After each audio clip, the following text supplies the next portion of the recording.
Good evening, everybody. It's Kimberly Peeler-Allen, co-founder of Higher Heights.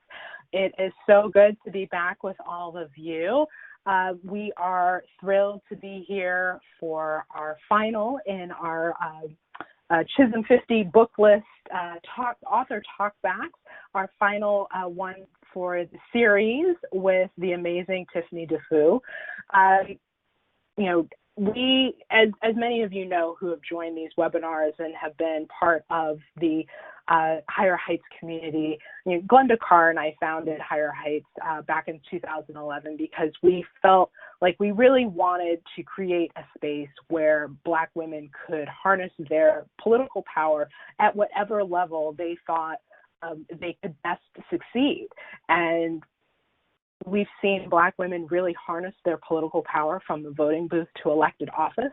Today is actually election day, and we hope everyone came out and in the, I think it's 6 states and that are voting today, that you came out and cast your vote and raised your voice. I would be absolutely remiss if I didn't acknowledge that 51 years ago today, Shirley Chisholm was first elected to Congress. Without Shirley, there would be no Barack, there would be no Hillary, there would be no Corey, there would be no Elizabeth, no Kamala. The list goes on and on and on, and we stand on her shoulders, full stop. So we have, in the spirit of creating a space for Black women to be unbought and unbossed, in the spirit of Shirley Chisholm, we have created this powerful network of Black women and allies all across the country who have really created the environment for Black women to run, win, and lead. We created it in partnership with members like you. And because of that partnership, this is truly the home, the political home for Black women's leadership. Our network has helped elect the largest number of Black women to serve in Congress. We've grown the number of Black women serving in statewide executive office, as well as mayors of the top 100 cities. So Glenda and I just had the idea, and all of you came along with us to help it come to fruition. And we are making huge strides with all of you. And there is much more work to be done, unfortunately, but together we can definitely accomplish it. Higher Heights is a rapidly growing community of activists, donors, and members, and together have invested in Black women's leadership and candidates, volunteering to make phone calls, send text messages to get out the vote and amplify the issues that have helped shape the national debate online and at our events, like our sister-to-sister salon conversations and our Sunday brunches. Since 2017, we have had thousands of women join us for these online webinar series. And really found that it has been a tremendous opportunity to reach Black women wherever they are. You can sit on your couch, in your car, in the corner of your office, and be able to be informed, engage, and be part of this movement. We are a powerful, growing network, and for some of you, this may be your first time learning about Higher Heights and joining this community, so welcome home. We look forward to your continued engagement. As I said, it's 51 years since Shirley Chisholm was first elected to Congress, and 50 years since she put her hand on that Bible in the Capitol and was sworn in. And she really created the blueprint on which we all follow of how to lead unbought and unbossed. To celebrate her life and legacy, Higher Heights has launched a series of Chisholm 50 lists. Our first list was amazing Black women elected leaders all across the country at all levels of government. Our second list was a summer reading list of 50 amazing Black women authors. And this fall, we have brought you a series of author talkbacks with 7 of the Chisholm 50 authors. These author talkbacks are for everybody. You may have read the book, started the book, looked at the book on the shelf, somebody's texted you the title, and you just haven't gotten a chance to read it yet. But these conversations are meant for you to, an opportunity for you to hear directly from the author about their process in creating this work, and hear anecdotes from the books, and learn more about how you can engage across the board in a variety of subjects. So tonight we bring you our last in the series, but if you missed out or want to go back and watch them again, you can go to our website, higherheightsforamerica.org, and you can find all the recordings, including this one. Later, probably tomorrow morning, this one will be posted there as well. You can also find the full Chisholm 50 book list at our website, and you can click directly on those books and purchase them directly from Amazon. Tonight, we encourage you to share on social media about this conversation using the hashtag BlackWomenLead, and tag Higher Heights and Tiffany Dufu at TDufu, TDUFU, and me at Kimberp, KIMBERP_A. We will open the conversation for a few questions after we have a dialogue, after Tiffany and I have a dialogue about the book. And so if you're logged on to the webinar, on the left-hand side of your screen is the attendee chat box, and you can put your questions there, or at the top of the screen, there is a place where you can also put your questions, and we will field those throughout the call.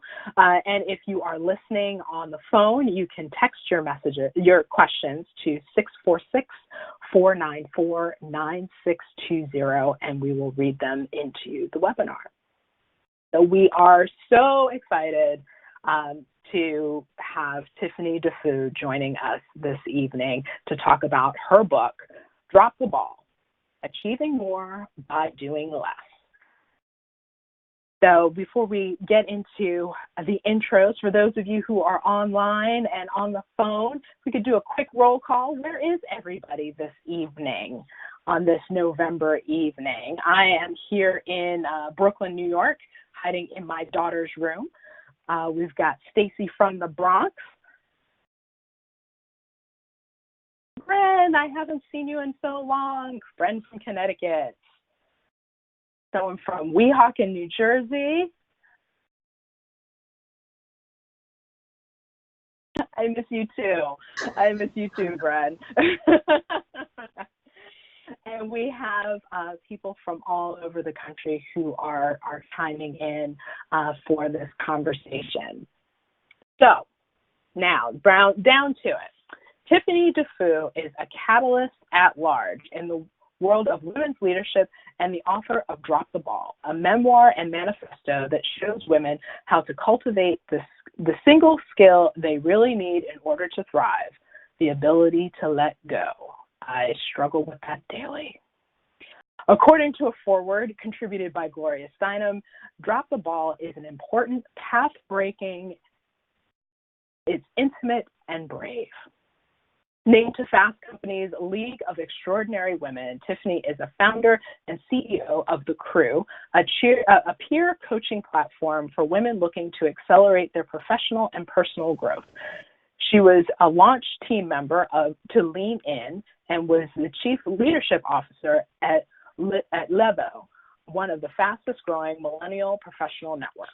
Prior to that, Tiffany served as the president of the White House Project and as major gifts officer for Simmons College in Boston, and associate director of development at Seattle Girls School. Tiffany serves on the board of Girls Who Code and Simmons College. She is a member of the Women's Forum New York, Delta Sigma Theta Sorority Incorporated, and is a lifetime Girl Scout. She lives in New York City with her husband and 2 children. Welcome, Tiffany. Thank you for having me. This is such an honor. Oh, this is really exciting. And I have to say, I remember when your book came out 2 years ago. Someone, I have 2 children, as many of you know, who have been part of the Higher Heights community. I have 2 children, and several people said, you need to read this book. Like, if you are going to, make sense of your life, you need to read this book. And I got to tell you, I looked at the title as like, drop the ball. If I drop the ball, the world is going to collapse. And I put it off and I put it off because I was like, it just doesn't make any sense to me. And then I read it. And then I read it again. It's like, oh, I get it now. My husband and I are both entrepreneurial. We got 2 kids and polar opposite ages. It's just a lot. I mean, I haven't gotten to mastering all of the things that you lay out in there, but it's definitely gotten me thinking more strategically about, do I really need to do this, or can somebody else do this, or does it really need to be done at all?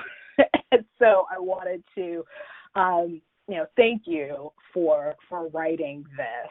And as I was reading it and thinking about our conversation tonight, I know, the Black women and people who are part of the Higher Heights community, we have, we run the full gamut of life experience, of family structure. And, I just want to acknowledge that you wrote this book from where you sit as, a woman who is educated in a monogamous relationship in New York with, considerable success, professional success. But folks shouldn't look at that and say, oh, there's nothing in here for me because she is so far removed from what my life is. I think, folks really need to look at it, not just from the perspective that Tiffany, is looking at this work through, but there's so many little grains that can be carried forward and plucked. And, so as we talk, would love to explore that a little more of like, okay, so this is how it's presented. But you also talk in the book about a mom who is, she's a single mom and a bus driver, and leans on her neighbors and her sister to help with childcare and dropping a ball so that she can better focus on herself and on her career. So, it's those types of things that allow us to really, thrive and not get caught up on like, oh, well, this is, you pick up a book and you have these preconceived notions of where the author's coming from, but this is not that book at all. So I really wanted to just put that out there because I think there's so much in here that is that can be so helpful. I mean, I know in my personal life that it has been so helpful for others. So let's just start with the basics. For those who haven't read the book, Tiffany, why don't you start with explaining what does it mean to drop the ball? Yeah, so I loved your preface to the book and to this conversation. I think the first thing that's important for, especially someone who hasn't read the book, to understand is that my life's work is advancing women and girls. That's pretty much why I'm on the planet. And I wrote Drop the Ball as a memoir because I thought it would be important to take women on a psychological journey.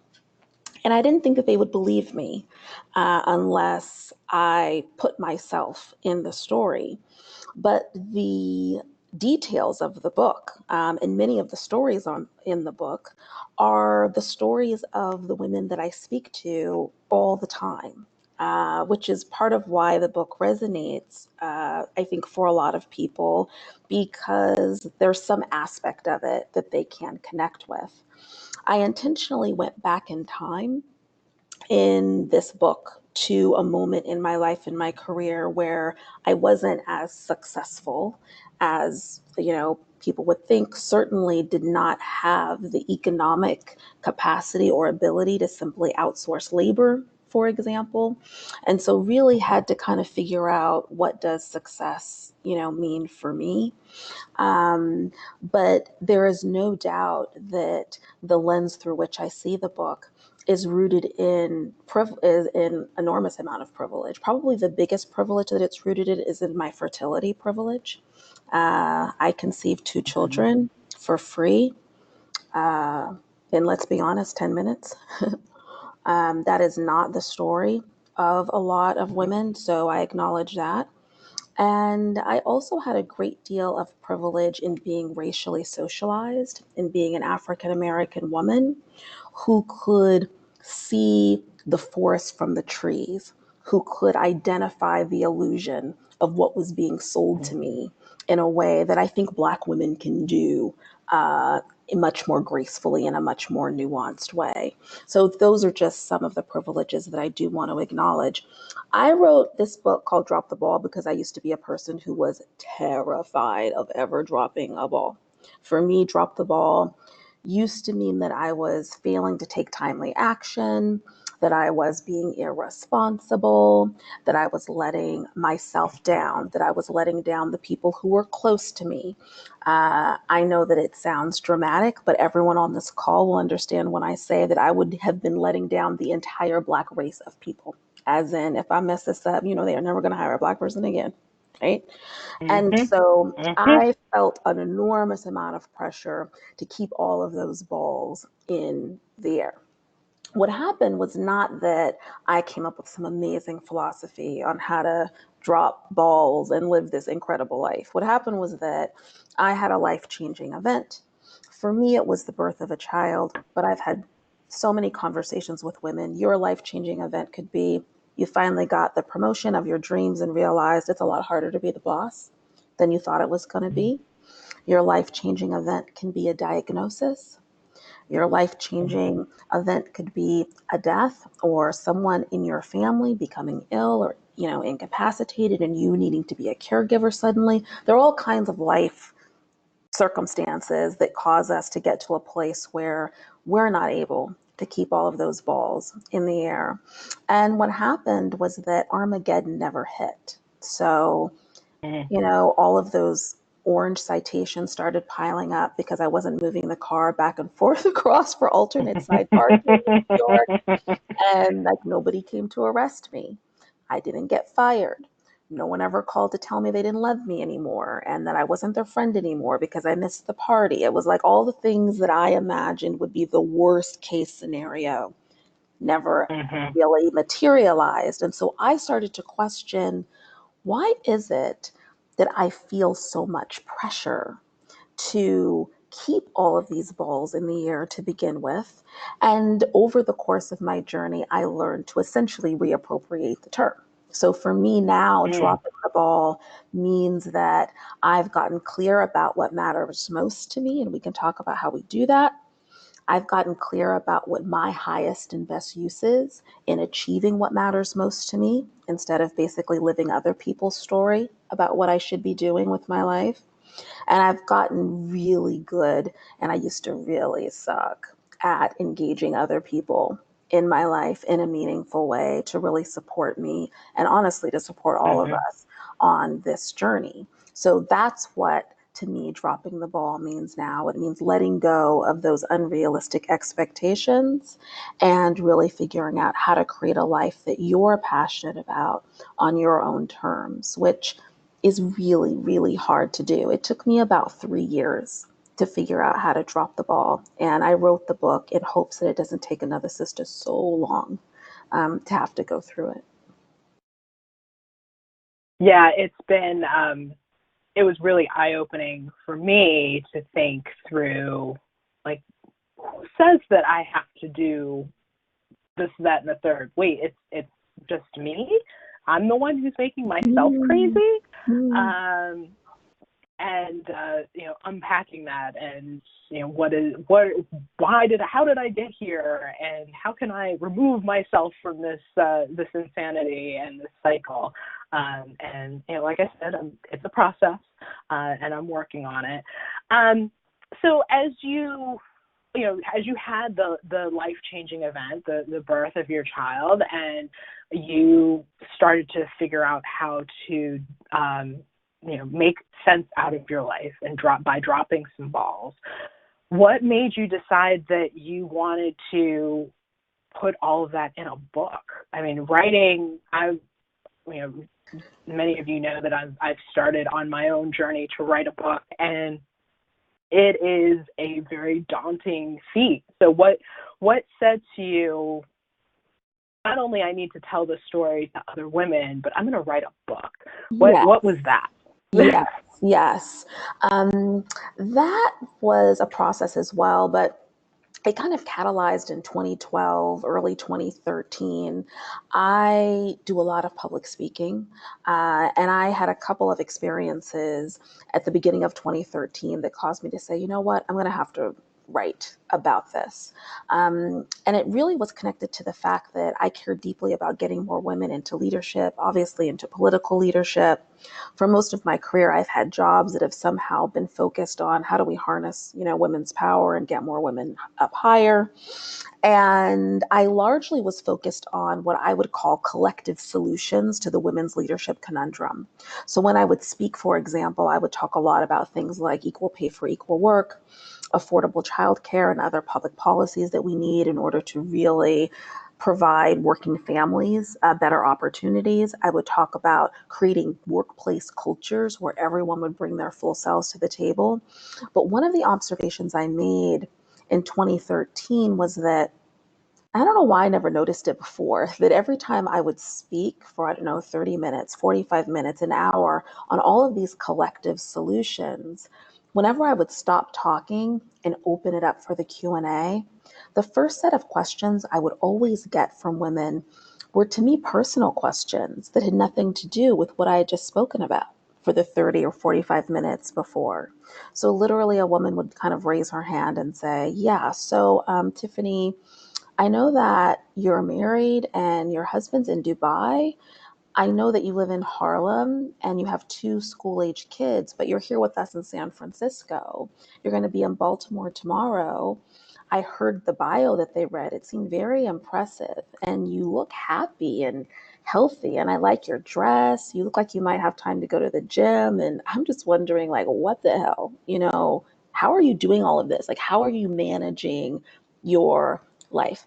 I used to think this question that many successful women get of how do you manage it all? How do you do it all? I used to think this was a very frivolous question, that as a feminist was just relegated to women and never to men. And I would kind of come up, I had this little one-liner that I would say, and I would kind of move people on to what I felt was more important.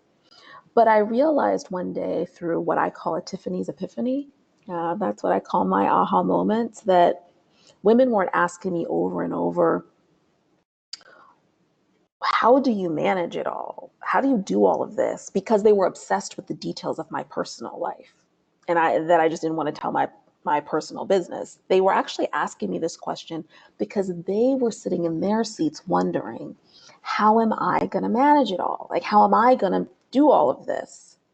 And if my life's work really was advancing women and girls, it became very clear to me I was going to need to address this question. Also, in my conversations with women one-on-one, they were asking me the same question. And by the way, that question was irregardless of their own personal status, to your earlier preface. In other words, I would talk to millennial women who were first generation college student. They had no partner, they had no kids, but they felt the economic caregiving responsibility of paying their parents' rent or their parents' mortgage, as a young professional because their parents had worked so hard to get them through school. I spoke with young women who were, again, not partnered, didn't have children, but were stressed about curating a career that would allow them to take care of their future children and their future Mm-hmm. family, even though they didn't actually have that responsibility now. I spoke with women who were managing caregiving at the opposite end of the spectrum. We have lots of policies in place if you're managing caregiving of young children. But there's not a lot of policies in place to help us support managing the elderly, managing our Right. parents. Some women were sandwiched in Right. between, right? I even had fascinating conversations with women who had chosen not to have children and who had been courageous enough to make that wish public. And they ended up with a lot of work because it turns out if you're a woman in our society, who has chosen not to have kids, people assume you have nothing else to do, okay, with your time. Right. So you end up getting more Right. work at work, you get more work from the community. So it kind of didn't matter what the personal situation was. Everyone was Mm-hmm. feeling the pressure of societal expectations about what women are supposed to be, what we're supposed to do, how we're supposed to behave. So I was like, man, I'm going to have to answer this question.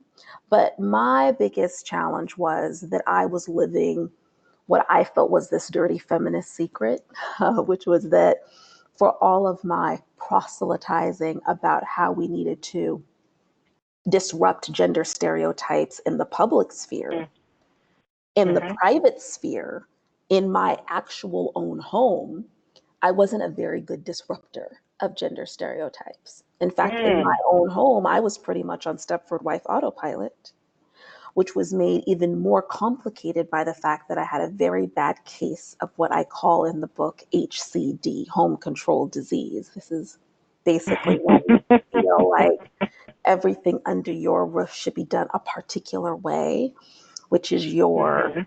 way, and it manifested in all kinds of small quirks that turned out to be what researchers call emotional labor. And so Mm. for me, it was, I'm going to have to answer this question. I'm going to have to do it in a real way. I can't lie to women. I'm going to have to be honest with them and say, I used to be a hell of a mess. And I used to not be the person that you see standing on this stage now as the successful person. So I'm going to have to go back in time. Right. And I'm going to take you on the journey. And I'm going to really be honest and real about what's been required and what I've had to sacrifice in order to get to this point, because I didn't think women would believe me unless I did that. And I happen to be an English major. I happen to be obsessed with words. I happen to be a very avid book reader. So I felt very prepared, to write the book, because Mm-hmm. I spent a lot of time reading books. And so it gave me a lot of clarity about what kind of book I thought women would finish. So that's why the book is Mm-hmm. kind of a manifesto, but it's also a bit of a romantic comedy, about how Yes. I got my husband Yes. off the couch because I just needed women to keep the pages turning. Yep. Yep. Yeah. Yep. That blue couch. That Yes. blue couch.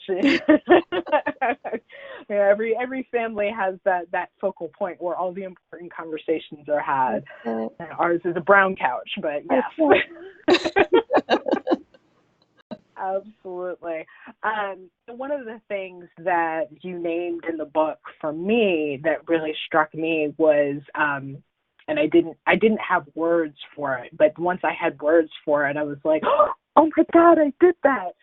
Delegating in my head, Yeah. and Yes. just saying like, Imaginary delegation. Did you yes. realize that you're an imaginary delegator? Oh, I have a whole army of people that I have delegated to. So should we Um, we should break and we should talk about this for people who are chiming in. So yes. imaginary delegation is a very fascinating dynamic where you assign other people tasks, okay, that you fully expect them to complete, to do. If they don't do it either at all or off spec or not in accordance with your expectations, Hmm. you're frustrated, annoyed, you might become angry. But the thing is that you never actually explicitly tell them that you've assigned them the task. Okay. And then when Yeah. common sense prevails, and you might think to yourself, well, Tiffany, you never actually told him to take out the recycling.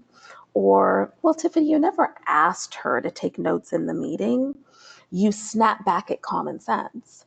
Well, nobody has to tell me to take out the recycling around here. I mean, can't people see that the recycling needs to be taken out? Exactly. I mean, when I was an Exactly. associate, I knew that it was my job to take notes in the meeting. What's wrong with these millennials around here? Do they not know that that's what you're supposed to Hmm. do when you get into the workplace? Hmm. And then you kind of end up just repeating this cycle over and over. If you're someone who ever walks into your home or into your office and you kind of are like, why hasn't anybody done, just fill in the blank?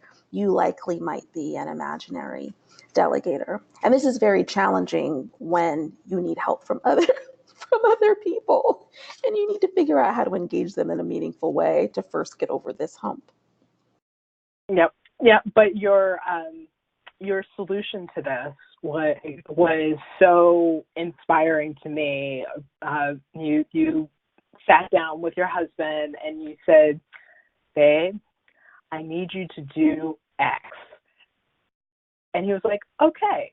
And it got done. Like, huh. I don't know why that was so, earth shattering for me, but there are things that, the mental load that we as women carry. We have all of the lists in our heads of all the things that need to be done, and your spreadsheet of every single task that needs to be done and when it needs to be done and who's going to do it really helps with that imaginary delegation. And that was something that I'm working on building out and giving my daughter her own tab. But it's just been really really good to think about. I think that's one of the things that's just been so great about your book and the way you write it. Like you said, you write it as a memoir, so people can really see and feel like, oh wait, yeah, I've been in that conversation. I feel like she was sitting with us when we had that conversation, and then to see how you have found ways to work out of the conflict or the frustration or the challenge of trying to get it all done was really inspiring, and gave me a lot of tools and thoughts around how I can better drop the ball so I can be at my best, because God knows there's plenty of things that I need and want to do, but because I'm holding all of the balls, I'm not actually doing what I want and need to do for myself. Yeah, well, part of it is managing the resentment, um, which is very prevalent in the book, Mhm. because you feel this sense of injustice as to why is all of this my responsibility and when did I sign up for this? But also simultaneously, really getting a handle on the stories that we tell ourselves, and not blaming ourselves for those stories, but figuring out how to tell new stories that actually support better relationships, with other people. And so, what you just described was what I eventually had to learn how to do, which is to delegate with joy, which is Mhm. really being very intentional about scheduling time with people and having meaningful conversations about what the expectations are in this relationship, Mhm. in this team, on this team, with this project, with this task, and really starting with what are we all here to try to achieve? What's kind of Mhm. what's most important, what really matters, and then saying, I think this can happen if you could do this. Would you be willing, to do that? Right. And really getting Right. people's buy-in.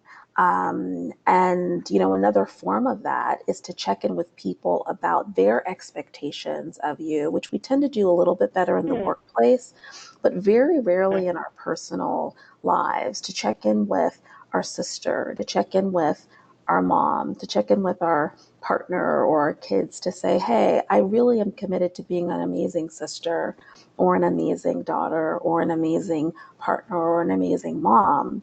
And I'm feeling a lot of Mhm. pressure and stress right now. And I was wondering, I know this seems like a funny or silly exercise, but can you tell me, like, what are the top three things that you wish Mhm. that I could do, or that you feel that I could do, that would, make you feel like I was being an amazing sister, or that I was being, an amazing mom or an amazing partner?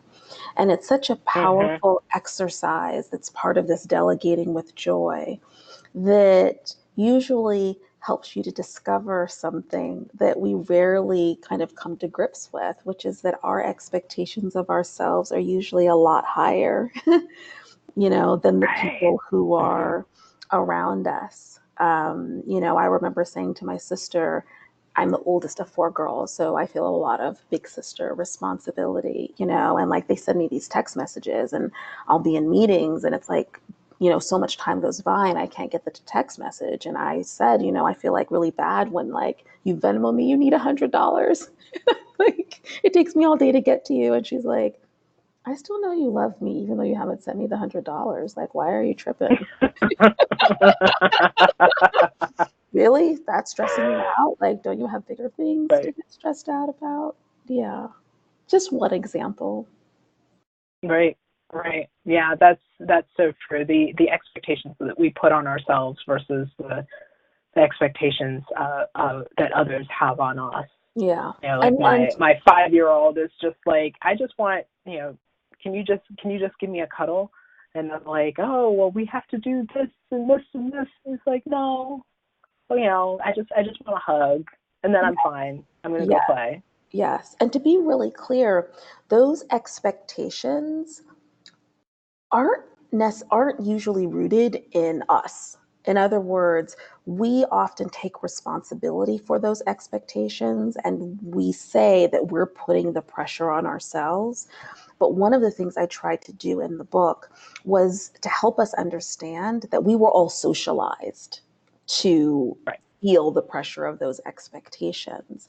In fact, one Yeah. of the benefits of having so many conversations with women over the years and listening to so many stories is that it dawns on you that even though we're born in different parts of the world, to different families with different cultures, somehow we all Hmm. ended up with very similar job descriptions for the roles Right.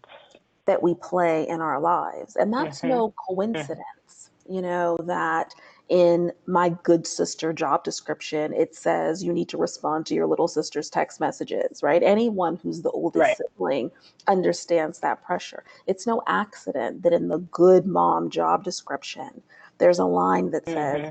I need to be physically present when that child takes their first steps, right? Yep. Otherwise, I'm not a Yep. good mom. I could tell you the stories of the women who are all stressed. They have a work event they have to go to. They feel like as soon as that plane takes off or that train leaves the station, that child who's about a year old is going to start walking.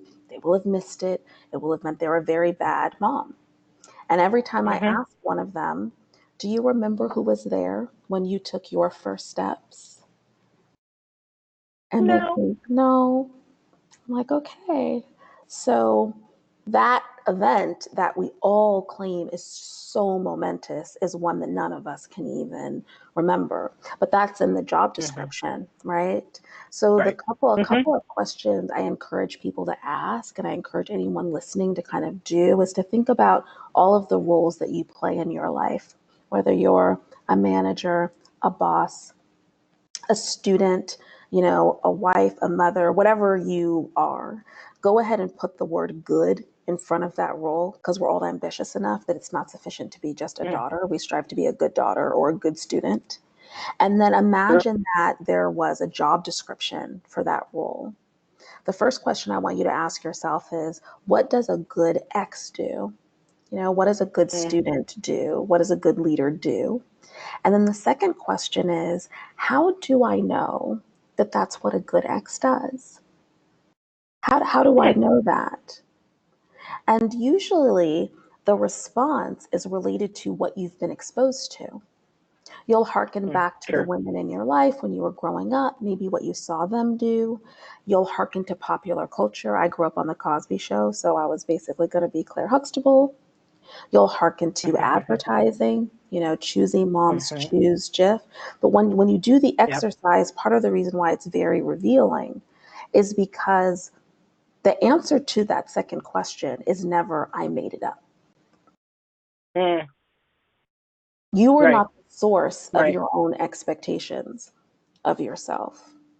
And once you come to terms with that, which is very hard if you're an ambitious woman like me who thought I was in control of my life and in the driver's seat of my own life, only to realize actually somebody else has been behind the wheel like the whole time. Hmm. I've just been on Right. autopilot, basically.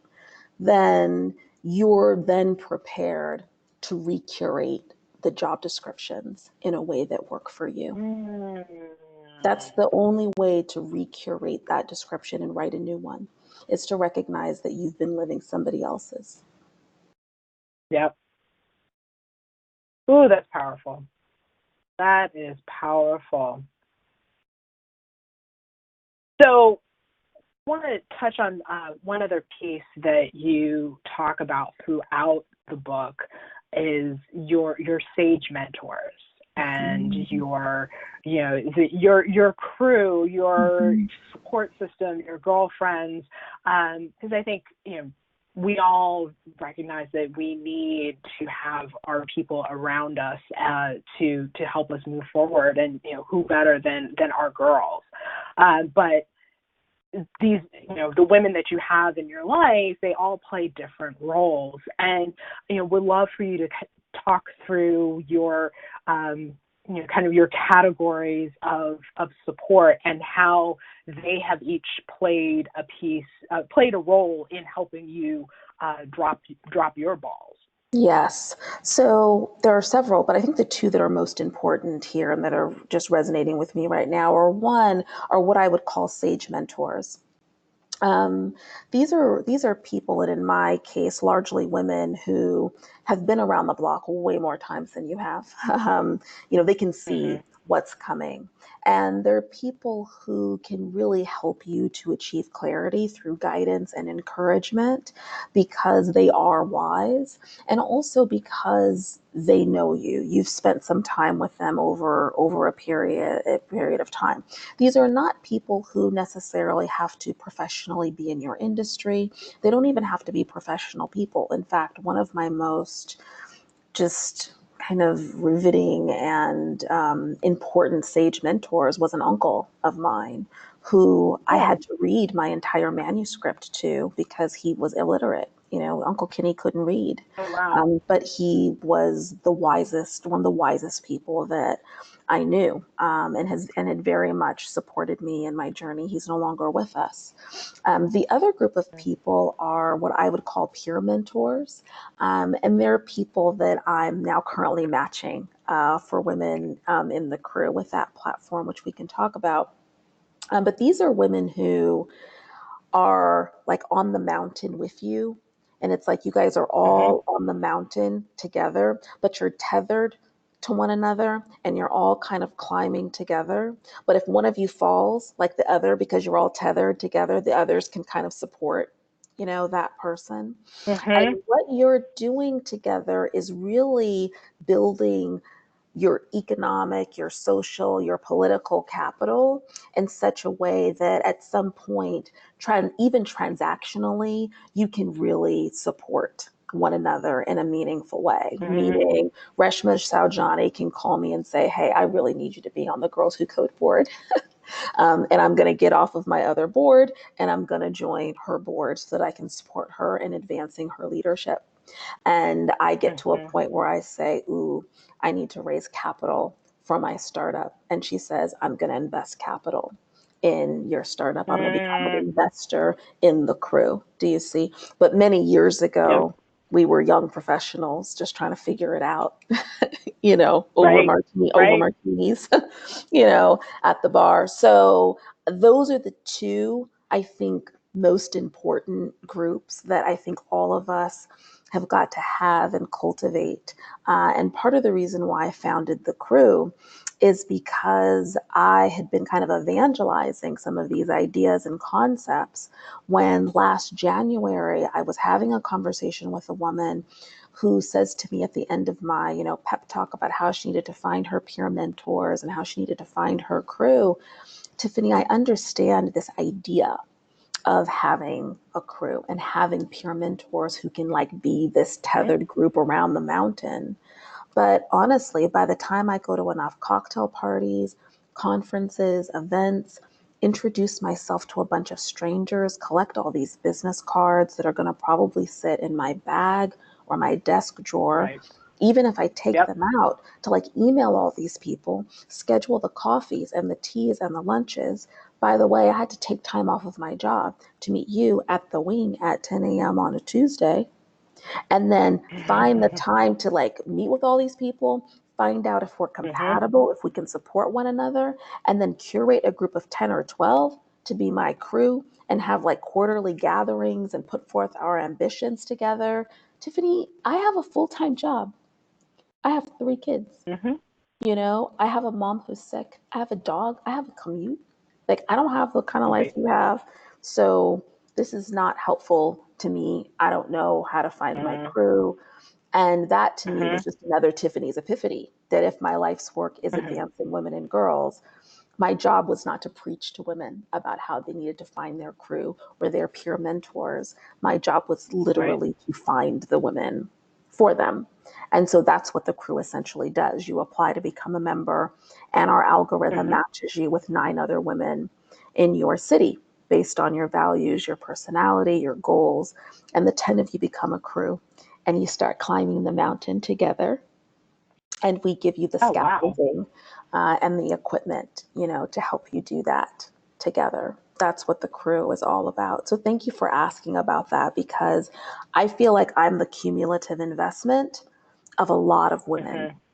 who have poured themselves into me. That's what Mhm. you're seeing right now on screen. That's what you're hearing. And Right. I think it's a tragedy that so many women are trying to live life as if it's a solo endeavor when I know it's a team sport, Oh, and absolutely. it's much, much Absolutely. harder to do it on your own. Mhm. Yeah, and then I think also the acknowledgement of like really none of us are really doing this alone. Someone somewhere along the line has helped you, whether you want to acknowledge that or not. They have, and I've always been of the mindset of you have to pay it forward. And then also if you recognize that there is something that you wish someone would have told you, then go and tell that to someone else, so that they don't have to go through what you went through. And I've got my crew. There's 8 of us, and it has been we came together probably 4 or 5 years ago, and it has been, exactly that, just helping each other push and grow and launch businesses, leave, change careers, all of the things, along with lots of laughter and joy and support along the way. So I love that that you have created this space. So how can, if women are on the line that are interested in signing up and putting their information in to see if they can help find their crew, where do they go? What do Yes, they do? you just go. So the crew is spelled CRU. So they just go to thecrew.com and just click apply, Excellent. and make sure that if you do that, there's a referral there. And I think it might say, did a member refer you? Make sure that you put in Higher Heights so that I can Got it. prioritize you. Yeah. So you said, I'm going to put it in the chat box. You said thecrew.com or Thecrew.com. .org? .com. Great. Referral code Higher Heights. There you guys go. We now have a few minutes left for a couple of questions. For those of you who are on the phone, you can text your questions to 646-494-9620, or you can drop your question into the chat box on the side. Stacy says, I love the section of the book where you discuss the car ride with your husband when you came up with the simple questions to ask yourself to decide your path forward. In defining your mission for being on Earth, I found that very helpful. Excellent. Yeah, there are so many nuggets that you drop in, really, from your life. And my favorite was when you were thinking about joining the board that met on Sunday evenings once a Mhm. month. And you were like, but that's when I do my meal prep. Who's going to prep the food for the week? And your husband was like, well, I can do it. And just again, it was done. It wasn't necessarily done the way you would have done it. Would you say you were eating chili or something for a week? The same thing. But it was all, it was all labeled and in the fridge and done so that happened. But that was definitely a moment for me where I was like, oh yeah, he could do this. I don't have to do this. And just because it's not done my way doesn't mean that it is not super helpful or it does not have a value add. Yeah.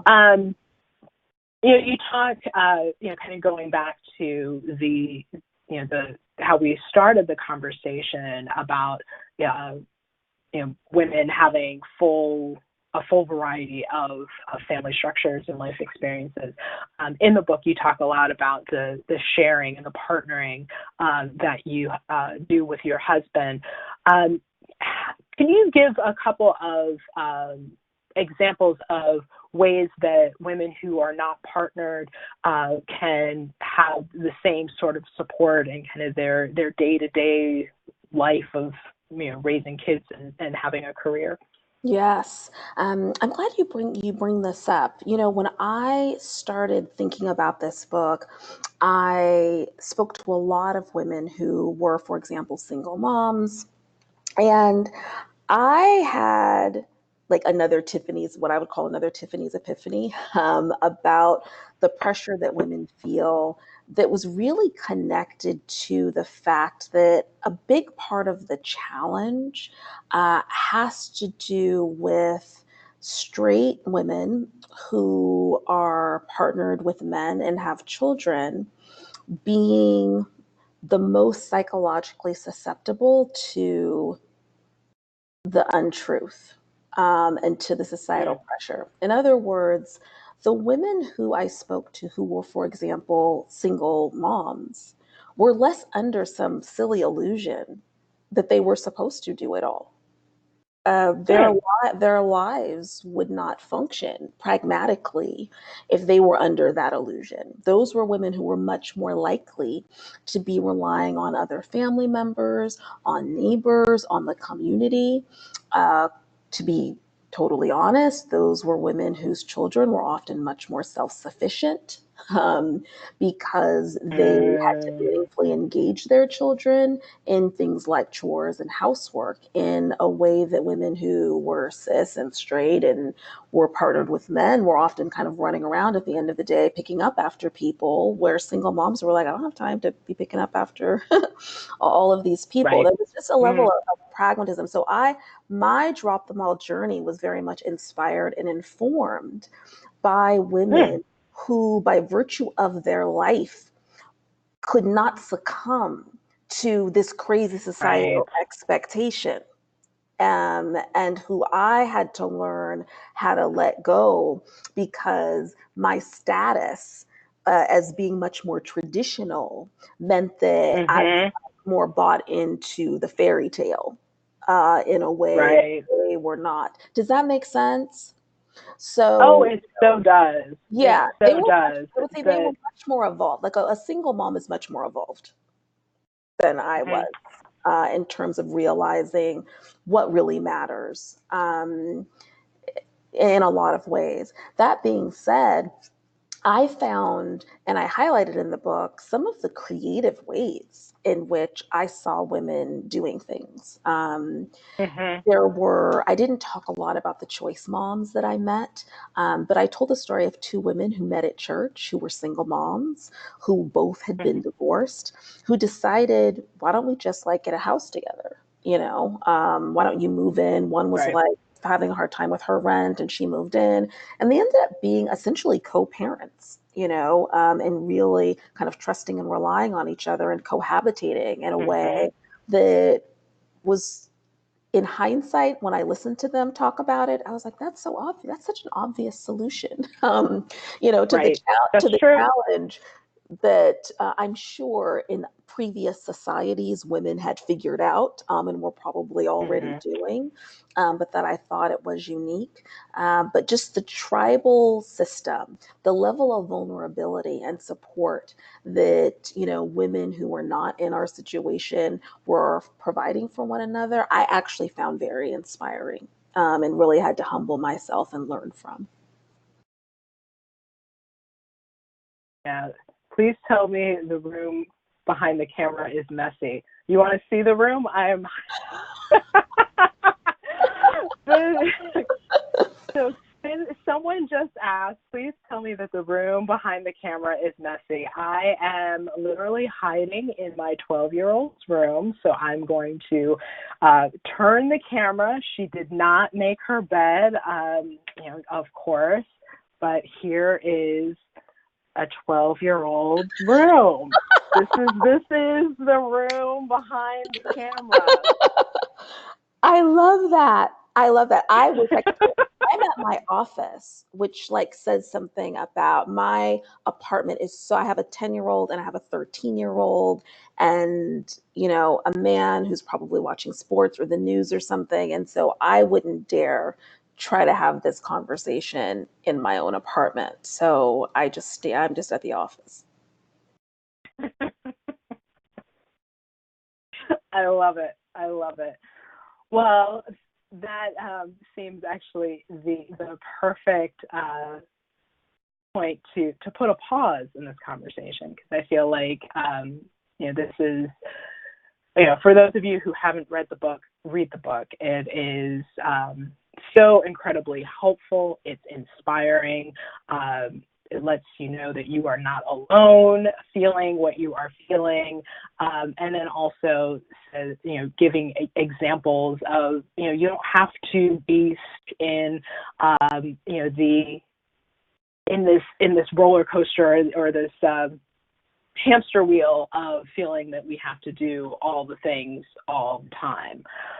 So we have 2 more webinars coming up. So keep your eyes open for some upcoming emails from us. We are doing another fun webinar. We did this webinar, I believe, back about 1.5 years ago with our partners at Act Blue on digital fundraising, 101 for politics, small dollars for big change. There is so much focus on small dollars now, with the presidential candidates having to have X number of contributors at whatever level to be qualified for the debates. And we're really seeing I've always talked about how, even a $5 or a $3 contribution from a voter is an investment, and it means that they are also willing to get involved in so many other things, not just making a contribution. So we're going to be doing that on November 12th. So next Tuesday at 7 p.m. Eastern. So keep your eyes out for that RSVP link so you can sign up for that. And we are doing another one also with Act Blue. They have a charities bureau, building a people-powered movement, digital fundraising 101. And that will be the following Tuesday on the 19th. So those are companions, like Part A and Part B. So keep an eye out for those. And, as I said, this conversation with Tiffany was our last of our Choosing 50 webinars, and you can go back and watch all of them on our website, higherheightsforamerica.org/webinars, and all of the conversations with Brittany Cooper, Stacey Abrams, Feminista Jones, Corinne Jean-Pierre, whose book hit bookshelves actually today. So you can, if you didn't pre-order your copy after our webinar, you can do so now and get that in your hands and start tearing through it. I have mine coming, and I'm going to sit down and read through that as soon as I get it in my hands. I'm excited about that. Jamia Wilson the Colored Girls, Donna Brazil, Leah Daughtry, Yolanda Caraway, and Mignon Moore, and all of our webinars on how to plan to run for office, raise your civic voice, and become engaged in the process. And this conversation with Tiffany will also be up there on our website probably in the next 24 hours. So as you know, Higher Heights is an organization that is built for and by Black women and our allies to help diversify decision-making tables.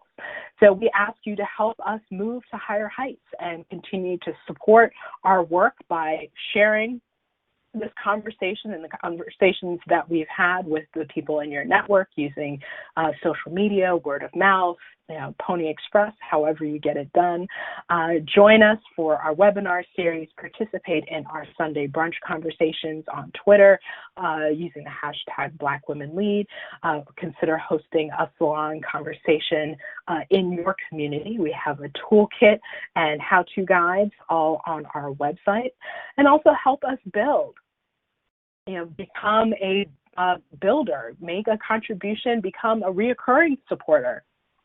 Because this work is amazing and it is impactful, but we need to have your support to help it happen, and encourage your network to join our efforts to be part of this movement so that we can elect even more Black women to Congress and to be into the halls of power, and make sure that every Black woman's vote is counted and is valued and is not victim to voter suppression or gerrymandering tactics, and help us continue to make sure that Black women really seize the power that they have in their hands, and we can collectively bring our nation to higher heights.